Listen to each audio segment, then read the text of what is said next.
Et en fait, il y a 3 cibles. Les Iraniens ont 3 cibles qu'il faut bien comprendre, parce qu'ils sont très intelligents, les Iraniens. La première cible, ils ont compris que l'Occident était un pays, un ensemble décadent de consommateurs. Et donc, il faut frapper à la pompe. Et donc, en fait, ils frappent le consommateur occidental. Pour que le consommateur occidental, qu'il soit américain ou européen, dise à ses gouvernants, maintenant vous arrêtez, s'il vous plaît, vous arrêtez les frais. Voilà, il faut faire la paix. Il faut un cessez-le-feu. Auquel cas, ils sont vainqueurs. Deuxième cible, donc le consommateur occidental. Deuxième cible, les pays du Golfe. Pourquoi ? Parce que les pays du Golfe, en fait, ils sont obsédés par une idée. Bientôt, il n'y aura plus de pétrole. On compense ça avec le tertiaire, le quaternel, c'est-à-dire la banque, les opérations d'économie virtuelle et le tourisme. Et donc, on a une stratégie d'image. Et donc, ce qui est en train de se passer là avec les drones, c'est la destruction de notre politique d'image qu'on mène depuis 30 ans pour pouvoir sortir un jour du pétrole.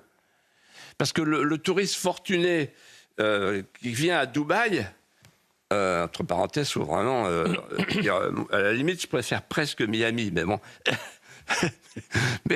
mais enfin, passer ses vacances à Dubaï, bon, voilà. Mais voilà, mais c'est comme ça. Voilà. Bon, et donc, il y a des gens comme ça qui sont fortunés, ils vont à Dubaï. Bon. Alors là, là ils sont piégés tous. Il faut revenir maintenant. Voilà. Et la troisième cible, c'est la plus importante, parce qu'elle concerne le détroit d'Ormuz, c'est la Chine. Et quand vous regardez le détroit d'Ormuz, c'est 230 km. En fait, c'est une mer fermée, presque fermée, vous voyez. Et c'est un goulot d'étranglement. Et